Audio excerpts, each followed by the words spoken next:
Hi guys, this is C Kshitij Gupta and you are watching Wealthies YouTube channel. तो दोस्तों, video शुरू करने से पहले हम बात करते हैं कि ऐसी जो वॉलेटाइल मार्केट कंडीशंस हैं, इसमें बिना किसी रिसर्च के और बिना हिस्टोरिकल डेटा के इन्वेस्ट करना बहुत ज़्यादा मुश्किल हो जाता है। लेकिन ऐसे में आपको हेल्प करता है एक फाइनेंशियल एडवाइज़र, जो आपको बताता है कि आपको कब और कहाँ अपना पैसा इन्वेस्ट करना चाहिए। बिकॉज जो भी फाइनेंशियल एडवाइजर्स होते हैं, they have years of experience and they will help you, guide you and advise you in making better portfolio। अब दोस्तों, अगर आप भी अपना पोर्टफोलियो बेटर बनाना चाहते हैं और एक पर्सनल गाइडेंस आप यहां पर लेना चाहते हैं, तो आप बात कर सकते हैं वेल्दी के ट्रस्टेड वेल्थ पार्टनर्स के साथ।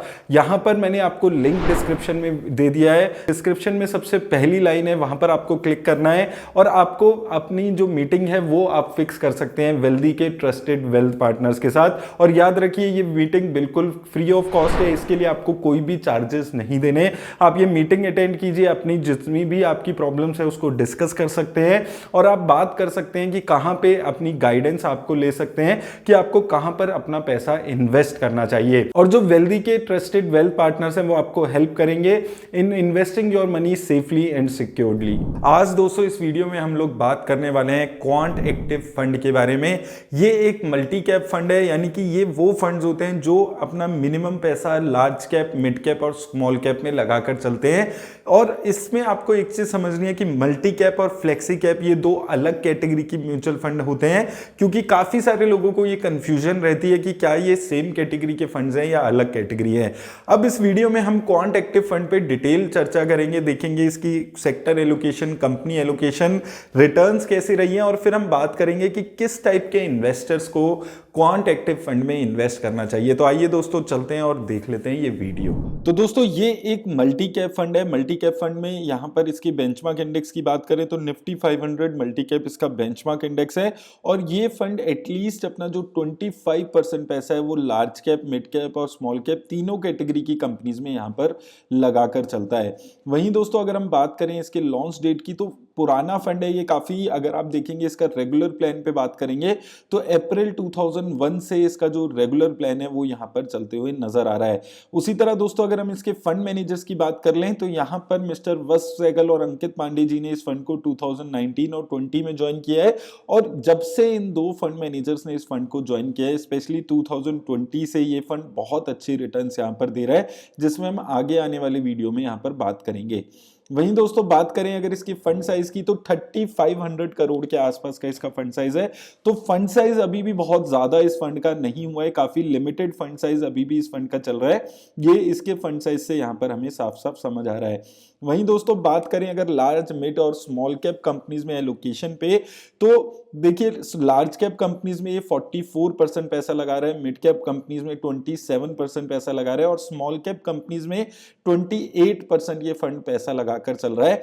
तो देखिए दोस्तों, यहां पर आपको ये चीज समझनी है कि आपको इस फंड को फ्लेक्सी कैप फंड की कैटेगरी से कंपेयर नहीं करना है, क्योंकि यहां पे जो रिस्क है वो ज्यादा होता है, क्योंकि 50% से ज्यादा पैसा ये फंड यहां पर मिड कैप और स्मॉल कैप कंपनीज में लगाकर चल रहा है। तो वो चीज को आपको यहां पर समझकर चलना है कि रिस्क जो है वो मल्टी कैप फंड में थोड़ा सा ज्यादा होता है in comparison to flexi cap funds. तो वो चीज को आपको यहां पर ध्यान में रखना जरूरी है। अब यहां पर अच्छी बात क्या है कि एग्जिट लोड किसी भी टाइप का आपको नहीं लगता है। अगर आप कभी भी अपना पैसा निकालते हैं तो आपको एग्जिट लोड इस फंड में नहीं देना होता। वहीं दोस्तों, अगर हम बात कर लें यहां पर इस फंड की रिस्क रेशियोज पे, तो अगर सबसे पहले हम स्टैंडर्ड डेविएशन पे बात करते हैं, तो स्टैंडर्ड डेविएशन जो कि ये दिखाता है कि एक फंड कितना ज्यादा वॉलेटाइल है, जितनी ज्यादा स्टैंडर्ड डेविएशन उतनी ज्यादा वॉलेटिलिटी उस फंड में यहां पर रहती है। तो वॉलेटाइल ये फंड बहुत ज्यादा है, यहां पर 22.3 के आसपास वॉलेटिलिटी इस फंड की यहां पर नजर आती है। तो वॉलेटाइल होने की वजह से यहां पर इस फंड में बहुत ज्यादा ये चीज आपको समझकर चलनी है। वहीं शार्प रेशो अगर हम देखते हैं तो शार्प रेशो इसकी काफी अच्छी यहां पर नजर आती है। शार्प रेशो ये दिखाती है कि एक फंड कितना रिस्क एडजस्टेड रिटर्न दे रहा है, यानी कि जो भी अमाउंट ऑफ रिस्क वो फंड ले रहा है उसके मुकाबले रिटर्न्स कैसी हैं। तो इस मामले में बहुत अच्छी शार्प रेशो यहां पर इसकी है। लेकिन जो दिक्कत वाली बात इस फंड की हमेशा रही है है वो रही है टर्नओवर रेशो। टर्नओवर रेशो दोस्तों किसी भी फंड की ये बताती है कि एक फंड कितना ज्यादा अपने पोर्टफोलियो में चेंजेस कर रहा है, और जितनी ज्यादा टर्नओवर रेशो वो ये दिखाता है कि एक फंड कितना ज्यादा अपने पोर्टफोलियो में चेंजेस कर रहा है। और ये फंड हालांकि एक टाइम हुआ करता था कि इसकी जो टर्नओवर रेशो थी वो और भी ज्यादा हुआ करती थी। अभी धीरे धीरे जितने भी क्वांट के म्यूचुअल फंड्स हैं उनकी जो टर्नओवर रेशो है वो थोड़ी अभी डाउन साइड पे आ रही है, लेकिन उसके बाद भी इसकी जो अभी टर्नओवर रेशो आपको देखने को मिल रही है वो थोड़ी सी हायर साइड पे इस वक्त भी देखने को मिल रही है। तो उस चीज को आपको यहां पर ध्यान में रखना है अगर आप इस फंड में इन्वेस्ट करने के बारे में सोच रहे हैं। अब अगर दोस्तों यहां पर हम इसके यहां पर सेक्टर एलोकेशन पे बात करते हैं तो फाइनेंशियल सेक्टर में 19% पैसा ये फंड लगाकर चल रहा है, कंज्यूमर स्टेपल सेक्टर में 16%, सर्विसेज सेक्टर में 13.58%, मटेरियल और हेल्थ केयर सेक्टर में यहां पर 10 और 9% के आसपास एलोकेशन ये फंड यहां पर करते हुए चल रहा है। तो देखिए ये चीज यहां पर इस फंड की अच्छी नजर आती है कि ये बहुत ज्यादा जो पैसा है वो इंडिया स्पेसिफिक सेक्टर्स में यहां पर लगाकर चल रहा है। तो ये एक काफी पॉजिटिव बात अभी इस फंड की इस वक्त नजर आ रही है। तो उसी तरह दोस्तों अगर हम कंपनीज एलोकेशन पे बात करते हैं तो कंपनीज पे अगर आप इसके और कोई म्यूचुअल फंड्स देखेंगे क्वांट के, चाहे आप क्वांट स्मॉल कैप फंड की बात करें, क्वांट के मिड कैप फंड्स की बात करें, तो लगभग आप देखेंगे कि जो कंपनीज है वो काफी सारी कॉमन्स यहां पर दिखती हैं।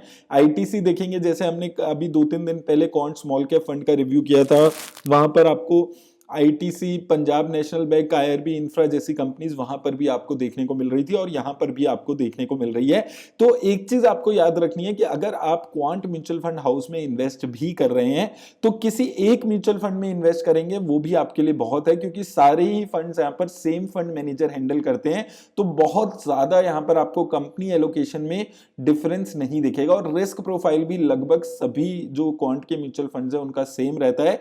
तो अगर आप ये जो आजकल क्वांट म्यूचुअल फंड बहुत अच्छी रिटर्न्स दे रहा है, अगर आपको भी लगता है कि आपको इन म्यूचुअल फंड्स में इन्वेस्ट करना चाहिए थोड़ा बहुत पैसा, तो आपको कोई एक फंड ही पूरे म्यूचुअल फंड हाउस का यहां पर लेना है। उस चीज को आपको यहां पर याद रखना है। अब यहां पर जो मोस्टली कंपनीज हैं, पीएनबी, आईआरबी इंफ्रा देखेंगे, उसके अलावा अगर आप यहां पर अदानी पोर्ट्स देखेंगे, कुछ कंपनीज हैं जो बहुत ज्यादा रिस्की कंपनीज हैं, कुछ यहां पर आईटीसी और कोटक महिंद्रा बैंक को ऐड करके थोड़ी सी पोर्टफोलियो को स्टेबिलिटी भी यहां पर इस फंड में देने की कोशिश की जा रही है। ओवरऑल थोड़ा सा जो अगर आप देखते हैं ज्यादा रिस्क लेने वाला ये फंड है, तो उस चीज को आपको यहां पर ध्यान में रखना है।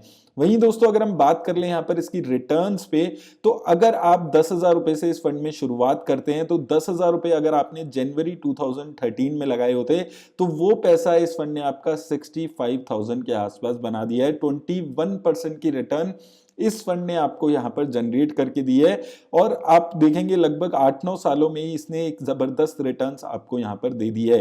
5 साल में देखते हैं तो 21% की रिटर्न है, 3 साल में भी देखते हैं अगर आप तो यहां पर 37% की रिटर्न है, और एक साल में जब मार्केट में बहुत अच्छा कुछ पॉजिटिव रिटर्न्स नहीं आ रही है उस टाइम पे भी इस फंड ने 11% की रिटर्न दी है। तो अभी पिछले 4-5 साल से कंसिस्टेंटली ये फंड यहां पर परफॉर्म करते हुए नजर आ रहा है। पहले 2020 से इसकी परफॉर्मेंस अच्छी शुरू हुई थी, तो 2020 और 2021 में इसने अच्छी परफॉर्मेंस दी थी। अब ऐसा लग रहा था कि जब मार्केट में थोड़ी वॉलेटिलिटी आएगी तो शायद ये फंड परफॉर्म ना कर पाए, लेकिन एक साल में भी ये फंड अच्छी परफॉर्मेंस निकाल कर दे पा रहा है, तो ये एक काफी अच्छी बात इस फंड की हो जाती है। वहीं दोस्तों अगर हम एसआईपी में बात करते हैं तो एसआईपी में भी एक काफी अच्छी रिटर्न्स यहां पर इस फंड ने जनरेट की है। चाहे आप 1 साल में बात करें, 2 साल, 3 साल, 5 साल, हर पीरियड में ये फंड अच्छी परफॉर्मेंस दे रहा है। 5 साल में 30% की, और जो सबसे अच्छी बात है कि 1 साल में पिछले जो कि थोड़ा सा मार्केट के लिए अभी टफ पीरियड रहा है वहां पर भी इस फंड ने 19% की रिटर्न्स आपको जनरेट करके दी है। तो वो काफी अच्छी बात, मुझे पॉजिटिव बात अगर आप इस फंड की बात करते हैं तो ये मुझे काफी पॉजिटिव बात इस फंड की यहां पर लगती है। तो इस चीज को भी आपको अपने माइंड में रखना है अगर आप इस फंड में इन्वेस्ट कर रहे हैं या आप इस फंड में इन्वेस्ट करने के बारे में आने वाले टाइम में सोच रहे हैं तो। लेकिन अगर हम बात करें इसकी बेंचमार्क इंडेक्स की रिटर्न से, तो यहां पर भी पॉजिटिविटी देखने को मिलती है। ये फंड 6 महीने, 1 साल, 2 साल, 3 साल और 5 साल में सभी पीरियड्स में ये फंड अपने बेंचमार्क इंडेक्स को बीट करते हुए आ रहा है। 1 साल में जैसे मैंने आपको बताया ओवरऑल मार्केट में रिटर्न्स नहीं थी, 3% की रिटर्न्स थी सिर्फ मार्केट में, तब भी इस फंड ने 11% की रिटर्न्स यहां पर जनरेट की है। और 5 साल में भी अगर आप देखते हैं इसके जो रिटर्न्स है वो 21% की है और इसके बेंचमार्क इंडेक्स की 11% की रिटर्न है। तो देखिए दोस्तों, फंड ये कंसिस्टेंटली अच्छा परफॉर्म कर रहा है। अब 3 साल की कंसिस्टेंसी आ गई है। पहले मैंने आपको बताया था 2020-2021 में अच्छी परफॉर्मेंस थी, लेकिन जो 2022 में इसने अच्छी परफॉर्मेंस दी है उससे ये फंड एक थोड़ा सा ज्यादा रिलायबल फंड होने लगा है। लेकिन आपको ये चीज भी समझकर चलनी है, 2 पॉइंट्स जो मैंने वीडियो में भी आपको बताया है, ज्यादा रिस्क लेने वाला ये फंड है। तो अगर आप इसमें इन्वेस्ट भी करने के बारे में सोचते हैं तो अपने ओवरऑल कैपिटल का 5 से 10% से ज्यादा इन्वेस्टमेंट आपको नहीं करनी है इस फंड में। और दूसरा, आपको अगर क्वांट म्यूचुअल फंड में इन्वेस्ट करना है तो एक कोई भी फंड जो भी आपको अच्छा फंड लगता है उसमें इन्वेस्ट करने हैं। बहुत सारे फंड्स आपको क्वांट म्यूचुअल फंड हाउस के लेने की जरूरत नहीं है। तो इन 2 चीजों का आपको यहां पर क्वांट में अगर आप इन्वेस्ट करने के बारे में सोच रहे हैं तो आपको ध्यान में रखने की जरूरत है। और बाकी मैं उम्मीद करता हूं कि आपको ये चीज पता है कि ये वीडियो किसी भी तरह की म्यूचुअल फंड की इन्वेस्टमेंट की राय नहीं देती है। आप किसी भी म्यूचुअल फंड में इन्वेस्ट करते हो अपने फाइनेंशियल एडवाइजर से जरूर बात कर लें। मेरी तरफ से दोस्तों बस इतना ही। धन्यवाद।